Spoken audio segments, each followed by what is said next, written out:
I'm 31 years old. I'm from Japan. I live and work in Europe, and I have a mother that is divorced and is living alone in Japan at our apartment.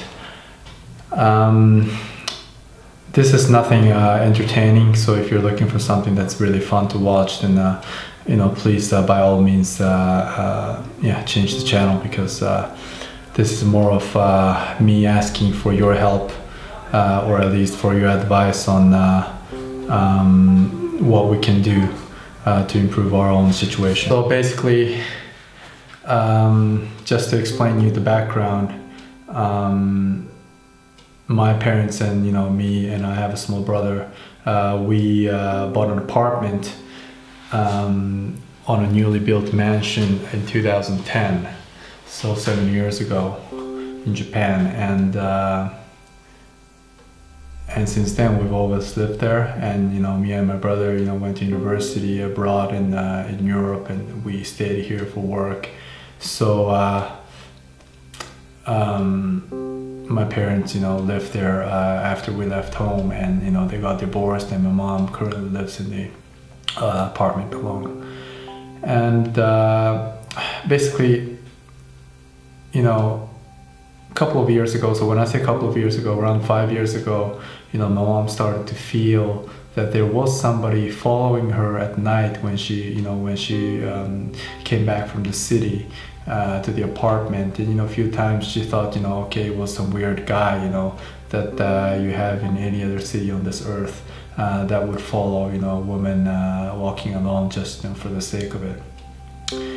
But from time to time it escalated, and she sometimes took a taxi for a 1-minute ride, right? It was it got to that point. But still it was rather random event, and we had no clue, and she also had no clue what was going on. So we left it at that. And then around 2.5 years ago, or also 2 years ago, she started really feeling that there's a group of people watching her, right? There's a group of people on purpose letting her know through eye contacts while she's walking on the street in the city, that they're watching, right? And is annoyed, right? And so she started telling me this on the street, and I thought, okay, probably it's or it's some neighborhood issues. Probably somebody is really not finding the resident at this new mansion just not pleasant, right? It can happen, right? So, and then times got by, and it just escalated to the extent that wherever she goes, she feels watched, right?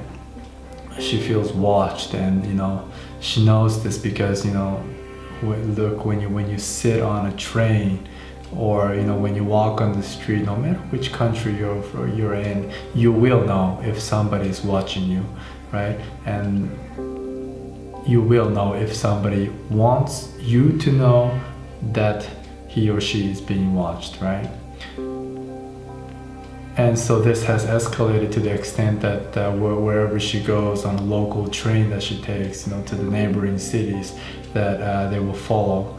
And on wherever the street she walks, around the corner, there's some loud motorbikes passing by very closely, or some young dude running with full speed right in front of her on the street.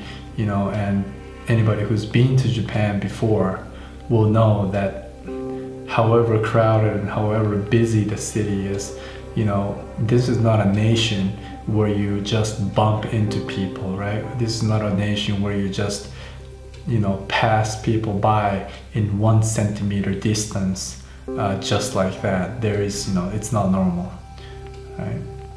And it's also not normal that this happens frequently. And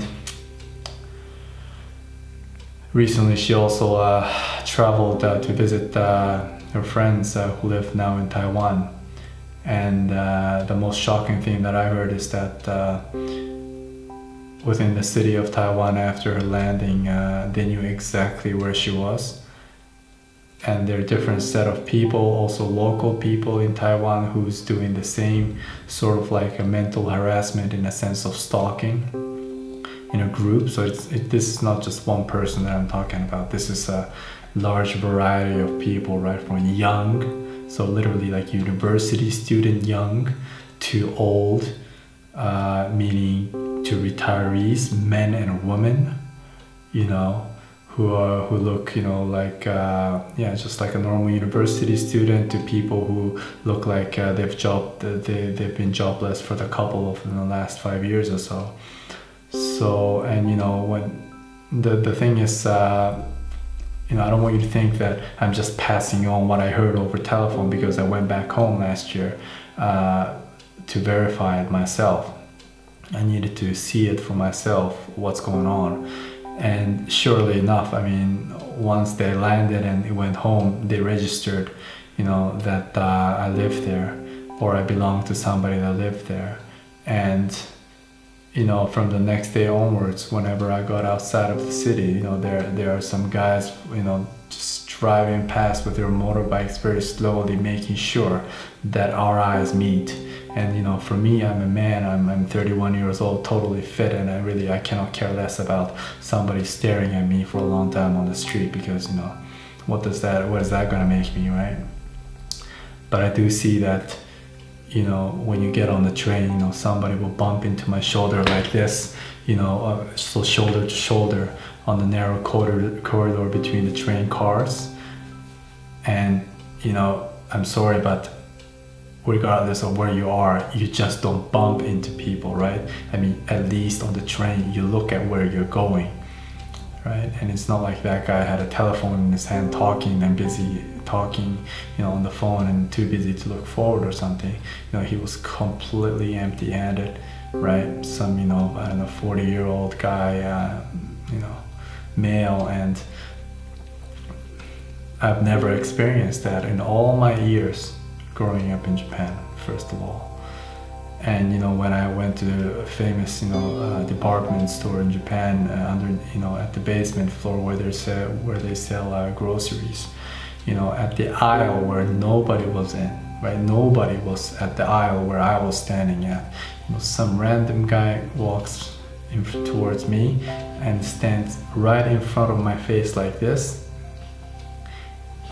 shows me his back, and is staring at a product right in front of him for 5 minutes. Can you imagine that? You are standing in a supermarket trying to check out some products to buy, and there's a guy standing right in front of your face, and just, you know, it's as though this guy is waiting for me to do something. And what if I do something at the supermarket, right? Even if I got to, you know, take this man down, you know, everything's recorded there. What am I gonna say, right? So I think that's their point, and it's very, very clever of them. And so it's hard to describe what I really want to say, because it's just overwhelmed with unbelievableness, if there is such a word. I'm just really, really, you know, disappointed that the society that I grew up in, you know, is allowing this kind of behavior. And you know, our thought is that, or my best guess is that it's probably involved with real estate. So the apartment that we own is part of the mansion that was newly built in 2010, as I've mentioned in the beginning of this video. And we know that the value will most probably go up, you know, alone knowing the fact that the high-speed train connection that will begin its construction in the future will pass through our city. So we know that alone is a great incentive for many to secure real estate properties here now, before the prices shoot up eventually. And because that's the only reason we can think of, right? We haven't broken any laws. We don't operate any businesses at home. Actually, we're actually on the paper nobody. We're doing nothing at home, right? I mean, my mom's a housewife, so she didn't work at any company, and I don't work in Japan, so there's nothing, there's nothing monetary that's that can happen to me there.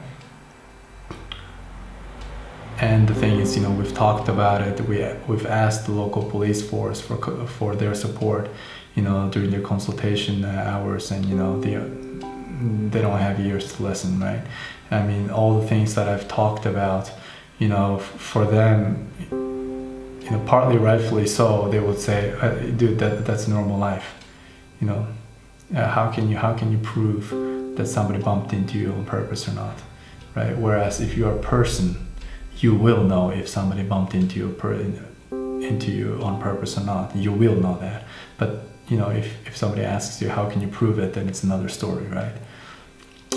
So we've tried to talk with them for 3 or 4 times now.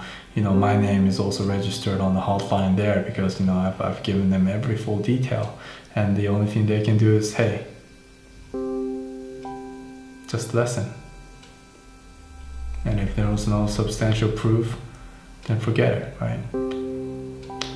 But the thing is, if there is any substantial proof, I will not be calling a hotline. I'll be calling my own lawyer.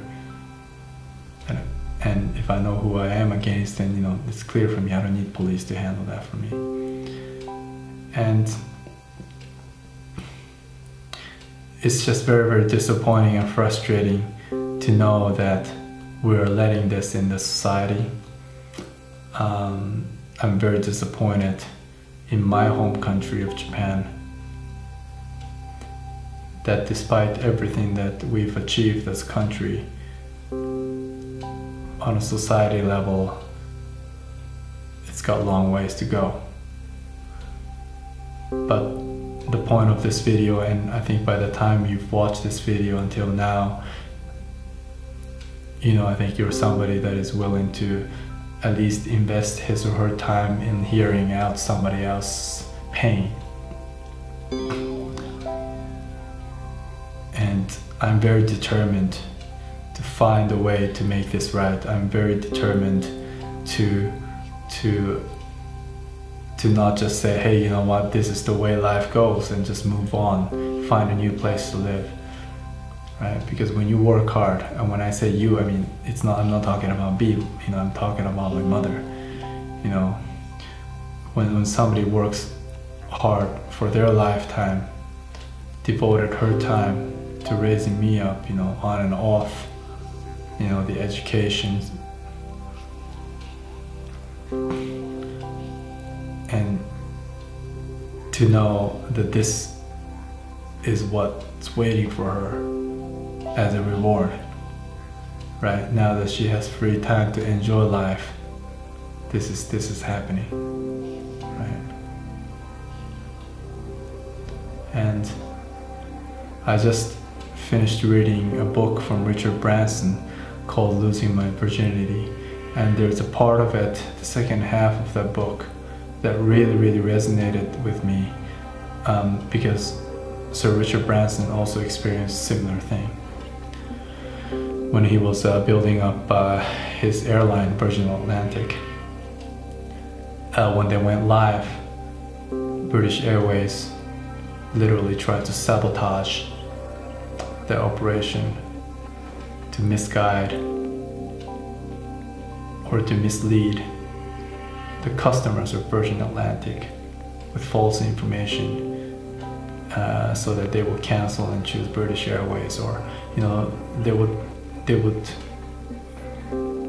go beyond the normal business means to really try to destroy not just his organization, but him mentally, by stalking him, right, everywhere he goes, and trying to hear out what he has to say to other people in the public places like a lunch table or dinner table. And Sir Richard Branson had a long time, a very, very frustrating time, until somebody inside of British Airways came out, right? And it was for him, it was most of the times thanks to this person that he was able to gain inside access and ultimately to approve that British Airways as an organization was conspiring to destroy their competitors by all means. And I think similar thing is happening to us in a sense that somebody close to where we live who manages real estate is trying to get hold of our property by all means. We have rough idea of what this company can be, but for more than that we don't know. So basically I just first of all I just want to talk with you. This is a great opportunity for me to just let it out and let all of you know what my pain is. This is nothing that I can just casually talk about over lunch at work or with friends, but the pain is real for me. And as a private citizen who's done nothing wrong up until now in this society, I really find it very hard to tolerate this. And not just to me, but to my mother, to my own mother.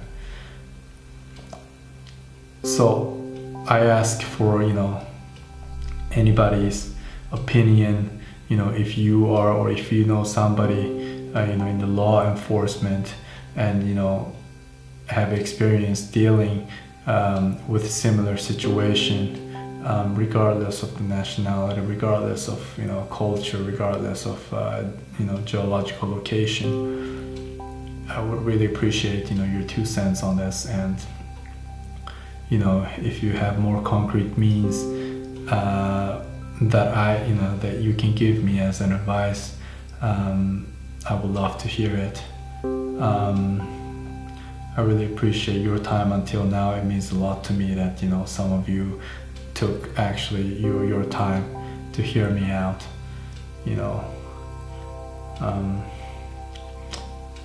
I know I've googled group stalking in Japanese to see if this kind of thing is officially recognized, and apparently, at least on the internet, you do see a lot of forums of the victims, right? So people who's experienced very similar things in Japan talk about it, but on the other hand, there is no solution, right? It just comes down to that if you don't have substantial proof, then yeah, you're going nowhere.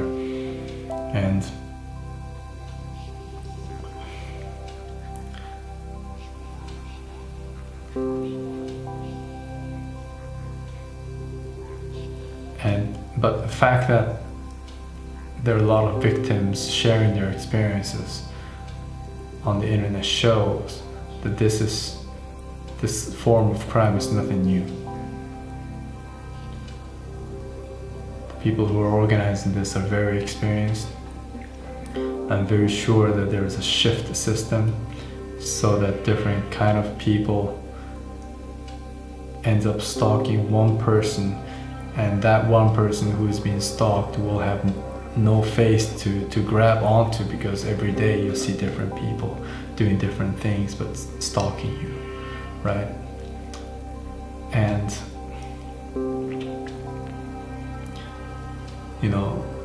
maybe there's a golden formula for these kind of organizations to achieve their objectives this way. But there's one thing that changed over the years, and that's the internet. The fact that I'm telling you this in English language is a powerful thing that probably those criminal organizations, including large corporations that probably hire these guys, don't realize. So I want to bring the power of the internet to our society, and I need your help for that. So as I've mentioned before, if you have any suggestions, If you just want to share your experiences, please mention in the comments below or please message me directly.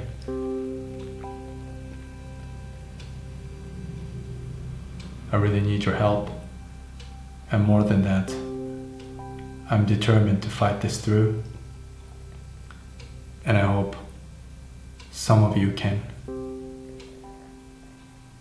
support my back with your words, with your wisdom. Thank you very much. Appreciate your time. Peace out.